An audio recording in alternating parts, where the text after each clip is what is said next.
Yeah, you're not playing anymore then. I know you've obviously been at Woodbridge, but you sort of now done with football in terms of like playing competitively.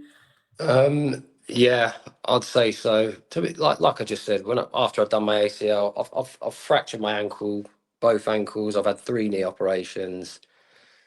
I got yeah. After I'd done my ACL, I had a bit of an illness, to be honest, and yeah, I've only recently, in the last few years, I've been diagnosed with Crohn's disease, so that made football pretty hard. And I did play football. I played for obviously Leiston, Needham, and a couple of other teams, but my illness was affecting me too much. I was trying to play football, having not eaten anything before games, and I've had side effects of anemia to do with my blood, and it affects your oxygen. Trying to play like any level of football with stuff like that going on, and the injuries I had, it was near on impossible. When I look back at it now, I think, what were you doing? But I just wanted to play, or I still do to a certain extent. I played a few games for Woodbridge whenever Luke would let me. But yeah, it's hard. It's hard when you've done that amount of injuries and the stuff I've got going on. That was probably the hardest bit about being an assistant manager. I watch games and I'm like, I want to play. But I did. I started a few games.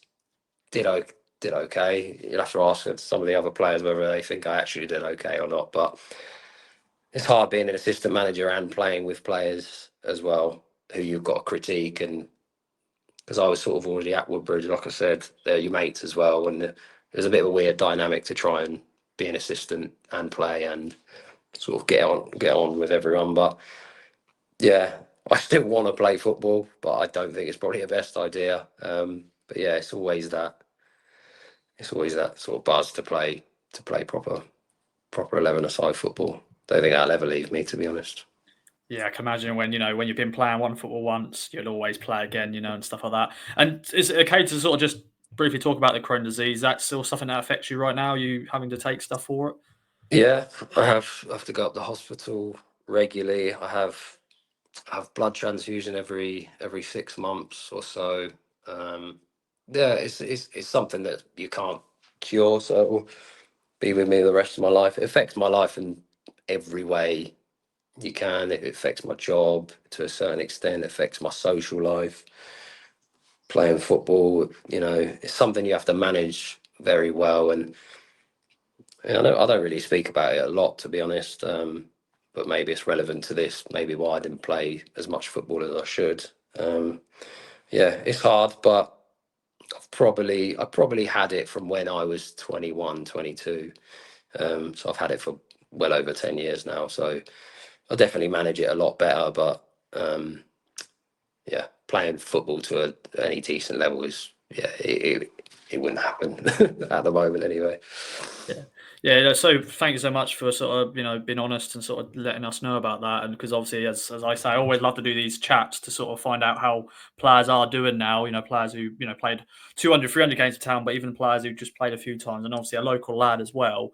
And yeah, thank you so much for that. And when was the sort of day when you sort of got diagnosed with that? If that's all right.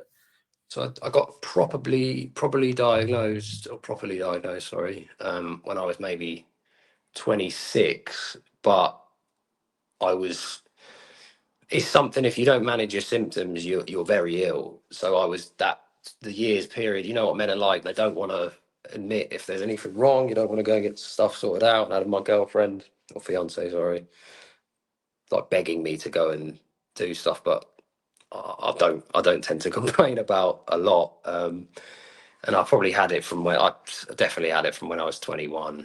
Yeah, 21. And the day I got diagnosed, it's actually a good thing when you get diagnosed, because you get proper help, you get proper medication, and you get, it's quite a serious illness. So you do, I have a nurse that I can talk to whenever I want. You get whatever you need, regular checkups all the time. Um, so yeah, it's definitely better once you get properly diagnosed with it. And yeah, it's hard, but it is what it is. You've got to get on with it, I guess. Definitely, man. Yeah, very true with us blokes because yeah, I'm the same with my missus. She always like if I feel like I feel a bit down today about something, she's like, "You go and get it checked." I'm like, "No, I'm fine. I'm fine. But yeah, anybody listening right now, if there's something wrong, go and get checked. And yeah, Billy, as you said, you got checked and you've been diagnosed with this. So, but no, thanks so much for sharing that, my friend.